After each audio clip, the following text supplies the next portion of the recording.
CM Pushkar Singh Dhami ने देहरादून में camp office में पूजा अर्चना की। उनके साथ ऊर्जा मंत्री हरक सिंह रावत भी मौजूद रहे। पुष्कर सिंह धामी ने अभी कुछ रोज पहले ही मुख्यमंत्री का कार्यभार संभाला है और इसीलिए वो पूजा अर्चना के साथ अपने कामों की शुरुआत कर रहे हैं। और इससे मुख्यमंत्री ने कल सचिवालय में स्थित अपने कार्यालय में भी कन्या पूजन के साथ कामकाज की शुरुआत की थी।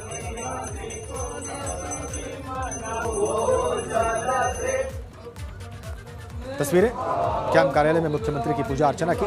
कल सचिवालय में उन्होंने कन्या पूजन किया था, आज कैंप ऑफिस में पूजा अर्चना की। ईश्वर की आराधना के साथ वो आगाज करना चाहते हैं। एक बहुत बड़े अभियान का, एक बहुत बड़ी चुनौती का सामना करने की शुरुआत कर रहे हैं।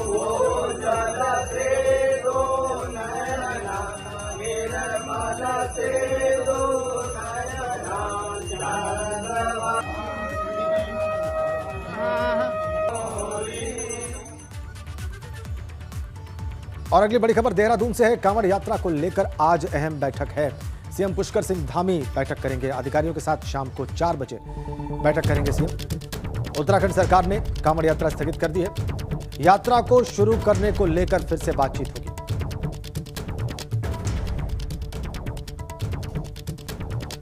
हमारे संवाददाता विनोद कुमार हमारे साथ फोन लाइन पर है।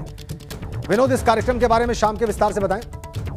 जी राजेंद्र, देखिए दोनों ही प्रदेशों के मुख्यमंत्री की आपसी बात हो गई है और ऐसे में कांवड़ यात्रा तो राज्य सरकार ने पहले ही स्थगित कर दी थी, लेकिन अब एक बार फिर से वार्ता का क्रम शुरू हो सकता है। मुख्यमंत्री उत्तर प्रदेश की योगी आदित्यनाथ से पुष्कर सिंह धामी की बातचीत हुई है और अन्य राज्यों के अधिकारियों से और नेताओं से भी बात की जा रही है कि आखिरकार कांवड़ यात्रा को एक शुरू की जाए। हालांकि अभी पूरा राज्य सरकार की ओर से कोई बयान जारी नहीं हुआ है कि कांवड़ यात्रा शुरू होगी या नहीं होगी, लेकिन अभी विचार विमर्श चल रहा है। उसी क्रम में आज मुख्यमंत्री पुष्कर सिंह धामी सचिवालय में अधिकारियों के साथ बैठक करेंगे। बैठक में सभी अधिकारियों से विचार विमर्श किया जाएगा आखिरकार क्या उत्तराखंड में कांवड़ यात्रा को शुरू करे या ना करे। इसको लेकर आज इस संबंध में बैठक है और उसके साथ साथ में दोनों प्रदेशों के मुख्यमंत्रियों की आपकी बातचीत हुई है। उसमें ये एक आश्वासन दिया गया है कि कांवड़ यात्रा को शुरू किया जाए, लेकिन अभी कोविड काल के दौरान ये दूसरी बार है राजेंद्र की। पिछले साल भी कांवड़ यात्रा प्रभावित हुई थी और इस बार भी स्थगित हो गई है, लेकिन इस बार थोड़ी सी गुंजाइश ये बन रही है कि अभी मुख्यमंत्री पुष्कर सिंह धामी ने कल मुख्यमंत्री योगी आदित्यनाथ से भी बात की थी और थोड़ा सा विचार इस बात पर बन रहा है कि आखिरकार कांवड़ यात्रा को शुरू किया जाएगी। बहुत धन्यवाद आपका विनोद। तो विचार बन रहा है उत्तराखंड सरकार का और इसीलिए शाम को 4 बजे अधिकारियों के साथ बैठक करेंगे मुख्यमंत्री। उसमें तय किया जाएगा कि क्या कांवड़ यात्रा को उत्तराखंड में शुरू किया जा सकता है और पिछले आदेश को बदला जा सकता है।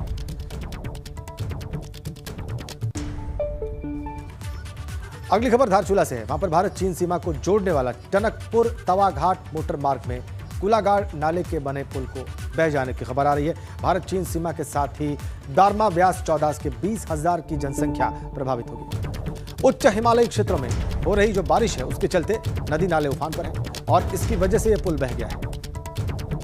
धारचूला से खबर, टनकपुर तवाघाट मार्ग पर जो पुल बना है वो बह गया। भारत चीन सीमा को जोड़ने वाला दारमा व्यास पर और करीब 20,000 की आबादी से प्रभावित होगी। भारत चीन सीमा को जोड़ता था ये पुल, तेज बारिश की वजह से बह गया। तस्वीरें देख लीजिए आप। हमारे संवाददाता नीरज इस वक्त धारचूला से हमारे साथ जुड़ गए। नीरज, कैसे बहा ये पुल और अभी फिलहाल क्या स्थिति है वहां पर इस पुल के बह जाने के बाद? नीरज, आपको मेरी आवाज मिल रही है?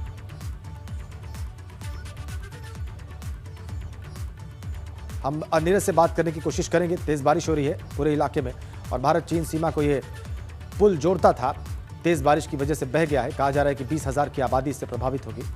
तस्वीरें आप देख लीजिए, लगातार तेज बारिश की वजह से पुल बहा है। धारचूला से खबर। मौसम का क्या रुख है इस वक्त पूरे इलाके में, वो इन तस्वीरों से भी जाहिर हो रहा है।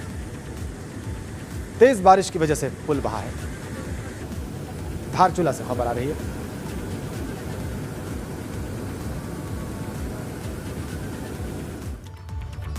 अगली खबर भी धारचूला से ही है। वहां पर गलाती धामी गांव के ग्रामीण जन जो जान जोखिम में डालकर बरसाती नाले को पार कर रहे हैं।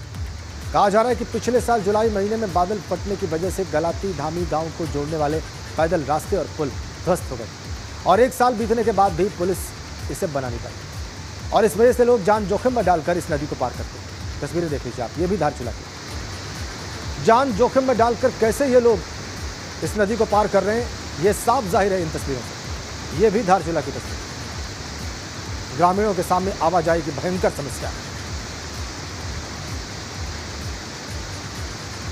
पिछले साल जुलाई महीने में यह पुल बह गया था, अभी तक इसका निर्माण नहीं हो पाया है, लिहाजा ये लोग जान जोखिम में डालकर इस तरीके से नदी पार कर रहे हैं। तेज बारिश में नदी का बहाव आप देख लीजिए। ये तस्वीर बहुत सारे लोगों को डरा देगी। ऐसी स्थितियों में भी लोग जीवन यापन कर रहे हैं इन क्षेत्रों में उत्तराखंड के। हमारे संवाददाता नीरज जिस वक्त हमारे साथ जुड़ गए हैं धारचूला से।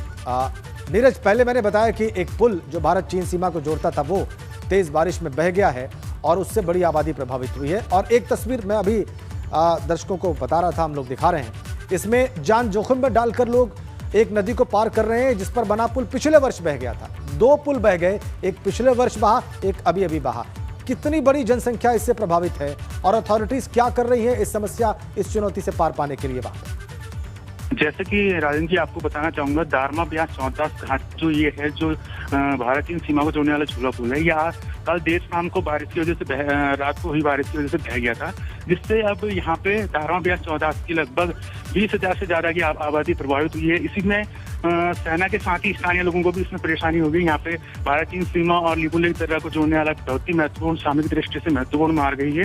और जो एक दूसरी तस्वीर हमने अपने दर्शकों को दिखाई है, जिसमें अगले साल जो एक पुल बह गया था उसको अभी तक प्रशासन के द्वारा यहाँ पे स्थायी व्यवस्था नहीं की गई है, जिसमें वैकल्पिक लोगों के द्वारा मार्ग बनाकर जान जोखिम में डालकर ये आवाजाही की जा रही है। लेकिन अभी तक प्रशासन के द्वारा यहाँ पे कोई भी यहाँ पे पैदल मार्ग या पुल इस तरीके से प्रशासन के द्वारा अभी तक बनाई नहीं गई है, जिससे ग्रामीण आज भी जान जोखिम में डालकर आवाजाही कर रहे हैं। और यहाँ पे मानसून सीजन शुरू हो गया, लेकिन फिर भी प्रशासन की ओर से यहाँ पे कुछ भी तैयारियां यहाँ पे दिख नहीं रही है। ये बहुत निराशाजनक है। कोई अधिकारी कुछ भी कहने को तैयार नहीं है इस बाबत, नीरज?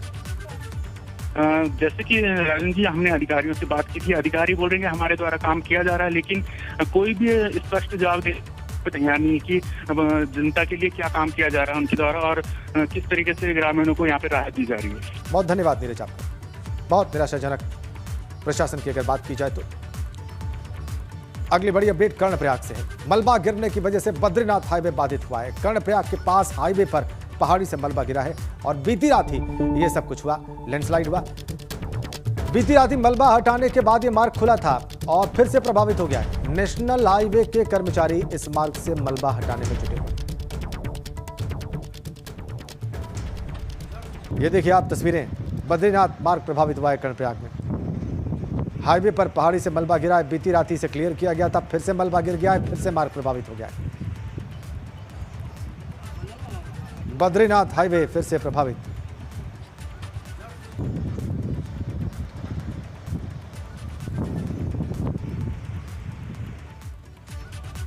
और उत्तराखंड में मौसम एक बार फिर से करवट लेने जा रहा है। मौसम विभाग का कहना है कि उत्तराखंड में अगले 1 हफ्ते तक झमाझम बारिश के साथ ही कई जगहों पर भारी बारिश की आशंका है। आज से कुमाऊं क्षेत्र के पिथौरागढ़, बागेश्वर, नैनीताल, चंपावत और गढ़वाल क्षेत्रों में पौड़ी जिले में मौसम विभाग ने भारी बारिश का अलर्ट जारी किया है। और साथ साथ 9, 10 और 11 जुलाई को देहरादून, टिहरी, पौड़ी, नैनीताल, पिथौरागढ़ और बागेश्वर जिलों में भारी बारिश की संभावना मौसम विभाग ने जाहिर की। विभाग का कहना है कि 8 जुलाई से प्रदेश में मानसून की एक्टिविटी बढ़ेगी।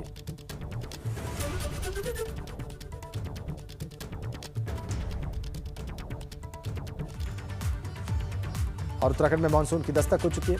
ऐसे में पहाड़ के संवेदनशील स्थानों पर आपदा प्रबंधन टीमें अलर्ट पर है। अल्मोड़ा जिला प्रशासन ने सभी तहसीलों को अलर्ट पर रखा हुआ है। आपदा की स्थिति से निपटने के लिए अधिकारियों के साथ समीक्षा बैठक भी की गई। डीएम ने अधिकारियों को मानसून को देखते हुए अलर्ट रहने के निर्देश दिए। जिले के सभी विभागों को मानसून को लेकर अलर्ट भी कर दिया गया। अब मानसून को लेकर हमारा फर्स्ट वेव ऑफ तैयारियां पूरा हो चुका है। हमारी जितनी भी लगभग कोशिश ये की जा रही है, कुछ सड़कें अभी भी बंद हैं जिनको हम लोग खोलने के लिए प्रयासरत हैं, लेकिन सारे मेजर मोटर मार्ग इस समय खुले हुए हैं और जितनी भी हमारी फर्स्ट जो हमारी बारिश हुई है उसमें जो भी हानि हुई है उसका आकलन कर मुआवजे का वितरण का पूरा कार्य जोर से हम लोग कर रहे हैं। इधर पिथौरागढ़ में नेपाल बॉर्डर पर सरकारी सीमेंट को चोरी चुपकी नेपाल भेजने का एक वीडियो वायरल हो रहा है। ये वीडियो धारचूला के दूती का बताया जा रहा है। इस वीडियो में दिख रहा है कि एक ट्रक के अंदर कुछ बोरियां लदी हुई हैं और इसमें कुछ लोग कंधों पर उठाकर उसे नदी के दूसरी ओर ले जा रहे हैं। डीएम ने भी इस मामले को गंभीर माना है और इस बारे में बीआरओ को जानकारी दे दी गई। जिस इलाके से यह वीडियो सामने आया है वहां पर बीआरओ की एक्टिविटीज रहती है।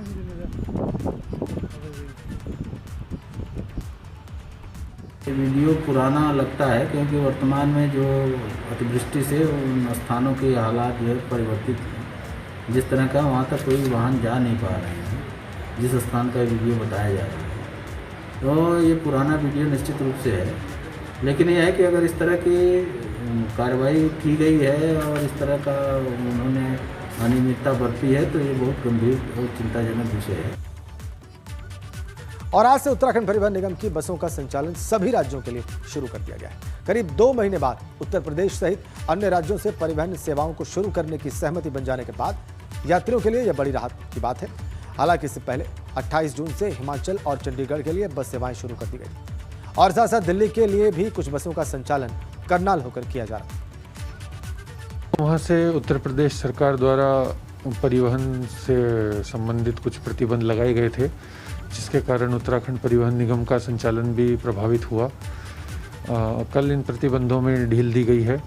उसके पश्चात हमारी सभी रूट्स पे अब संचालन प्रारंभ कर दिया गया है और यात्रियों से मेरा यही अनुरोध है कि वे कोविड की जो गाइडलाइंस हैं सरकार द्वारा जो जारी की गई हैं उनका पूर्णतः पालन करते हुए परिवहन सेवाओं का लाभ उठाएं।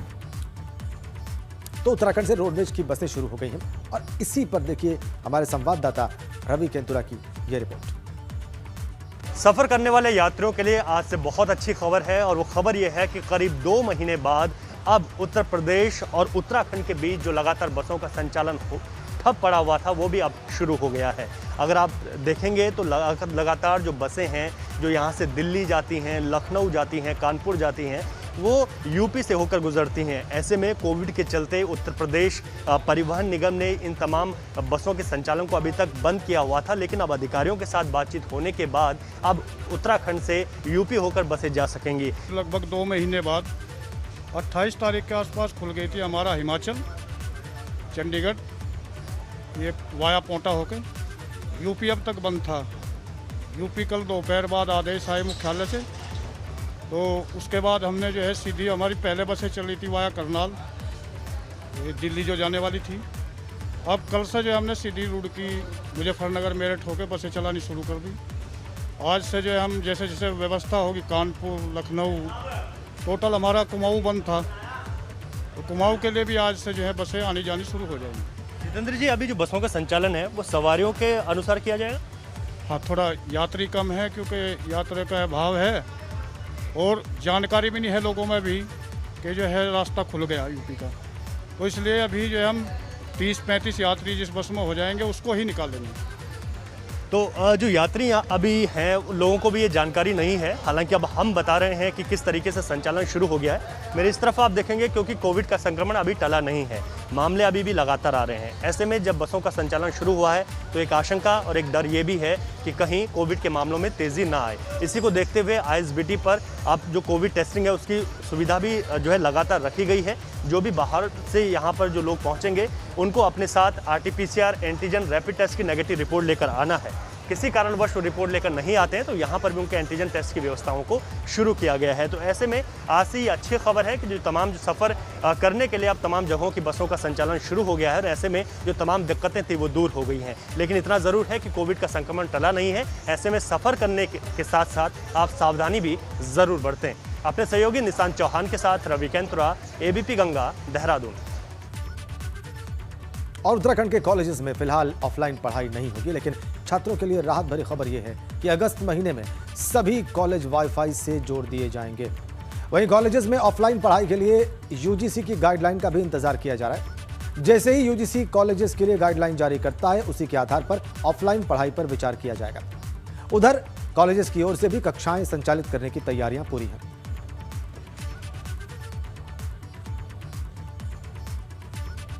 छात्रों की पढ़ाई तो ऑनलाइन शुरू हो चुकी है और जो कोविड से छूटे हुए छात्र थे उनकी भी परीक्षाएं संपादित हो चुकी हैं। हमने उन्हें असाइनमेंट के आधार पे प्रोन्नत किया है, उनके भी रिजल्ट खुल गए हैं और कुछ रिजल्ट खुलने वाले हैं। तो पढ़ाई तो लगातार चल रही है। जहां तक रह गई बात विश्वविद्यालय को खोलने की, तो इसका जो निर्णय है ये तो उत्तराखंड सरकार को ही करना है। ऑफलाइन पढ़ाई का सवाल है तो हमने ऑनलाइन ऑफलाइन दोनों विकल्प छात्रों को दिए हैं, लेकिन यूजीसी की गाइडलाइन जैसे आएगी, क्योंकि हम भारत सरकार से बंधे हैं, यूजीसी पूरे देश के लिए गाइडलाइन देने वाली है कि अब ऑफलाइन कब से पढ़ाई शुरू की जाए, कॉलेज कब से खुले जाएं। जैसे यूजीसी की गाइडलाइन आ जाएगी वैसे हम भी खोलेंगे, लेकिन फिर भी मैं 2-3 दिन में सारे कुलपतियों की बैठक करने वाला हूं और इसमें निर्णय लिया जाएगा कि हमको ऑफलाइन पढ़ाई कब से करानी है। तो उत्तराखंड में अभी स्कूलों को खोलने की इजाजत नहीं दी गई है। शिक्षा मंत्री अरविंद पांडे ने इसे लेकर शिक्षा विभाग के अधिकारियों के साथ मीटिंग की। इस दौरान स्कूलों को खोले जाने को लेकर बातचीत की। सरकार ने फैसला किया है कि अभी स्कूलों की ऑनलाइन कक्षाएं ही चलेंगी, मगर टीचर्स को स्कूल आना आवश्यक होगा। हमने सचिव को निर्देश दिया है कि सभी अध्यापक, चाहे वो बेसिक के हों चाहे माध्यमिक के हों, सभी अध्यापक विधिवत विद्यालय में आए, आना उनका कंपलसरी है। और जो शासन ने ऑनलाइन पढ़ाने का निर्णय लिया है, ज्ञानदीप के माध्यम से, दूरदर्शन के माध्यम से, चाहे यूट्यूब हो, जियो टीवी के माध्यम से भी, हमारे सेंट्रलाइज जो स्टूडियो हमने बनाए हैं, वर्चुअल क्लास 500 बनाए हैं, हम उसको भी गूगल ऐप के माध्यम से हम उसको जोड़ के। उत्तराखंड सरकार में ऊर्जा मंत्री हरक सिंह रावत ने पहली बार मंत्री बनने के बाद विभाग की बैठक की। बैठक में उन्होंने उत्तराखंड में निःशुल्क बिजली देने का ऐलान किया है। हर परिवार महीने में 100 यूनिट तक बिजली खर्च करता है तो उसे बिजली का बिल नहीं भरना होगा। वहीं 100 से 200 यूनिट के बीच यदि कोई परिवार बिजली खर्च करता है तो उसे 50% बिजली के दाम अदा करने होंगे। अगर 100 यूनिट तक हम इसमें लगभग 8 लाख 7 लाख से लेकर 8 लाख उपभोक्ता प्रदेश के, मतलब आधी आबादी, मतलब लगभग आधे से थोड़ा सा कम आबादी इससे उसको लाभ मिलेगा। हम 100 यूनिट तक निःशुल्क बिजली देने का प्रस्ताव मंत्रिमंडल के लिए प्रस्तुत करने जा रहे हैं कि 100 यूनिट तक हम निःशुल्क बिजली प्रदेश के उपभोक्ताओं को देंगे। 100 यूनिट से लेकर 200 यूनिट तक हम 50% सब्सिडी का प्रस्ताव प्रस्तुत करने जा रहे हैं। और अपने 5 साल के बच्चे के साथ अपने अधिकारों को लेकर देहरादून के गांधी पार्क के बाहर तेजिंद्र कौर भूख हड़ताल पर बैठी। तेजिंद्र कौर ने सरकार से इच्छा मृत्यु की मांग की। महिला का आरोप है कि कुछ अखाड़ों ने इनके आश्रम और निजी भूमि पर कब्जा कर लिया। महिला का यह भी आरोप है कि साल 2016 में उनके पति महामंडलेश्वर स्वामी रसानंद का निधन हो गया था और ऐसे में कुछ आश्रम इनकी ट्रस्ट और कनखल के आद्यशक्ति महाकाली सिद्धपीठ आश्रम की संपत्ति पर कब्जा करना चाहते हैं। हम 5 साल से मैं इस बच्चे को लेकर दर दर भटक रही हूँ। दर दर मैं हर जगह पे अपने इंसाफ के लिए मांग कर रही हूँ और आज मैं यहाँ इस धरने में, इस भूख हड़ताल में 1 दिवसीय में मैं बैठी हूँ यहाँ पर इस बच्चे के अधिकार के लिए। सरकार से मैं मांग करती हूँ एक मेरी इच्छा मृत्यु के लिए, ताकि अब कोई रास्ता मेरे लिए बचा नहीं है, क्योंकि शासन प्रशासन मेरी सुनवाई नहीं कर रहा। कैलाशानंद इस बच्चे के पिताजी के, जो इस बच्चे को इसके पिता से आता, जो मिलता इसको अपने विरासत में इसको मिलता, वो सब खुर्द-बुर्द करके सब कुछ बेचता चला जा रहा है। चलिए आगे बढ़ते हैं। हल्द्वानी में ट्रैफिक व्यवस्था बनाए रखने के लिए 13 ट्रैफिक लाइट्स लगाई गई थी, मगर ये ट्रैफिक लाइट्स अब शो पीस बनकर रह गई। इन ट्रैफिक लाइट्स में महज 3 लाइट्स ही अभी शुरू हो पाई हैं। इन ट्रैफिक लाइट्स पर करीब 1 करोड़ रुपए खर्च हुए, मगर लगता नहीं कि ट्रैफिक लाइट्स लगाने से पहले होमवर्क पूरा किया गया था।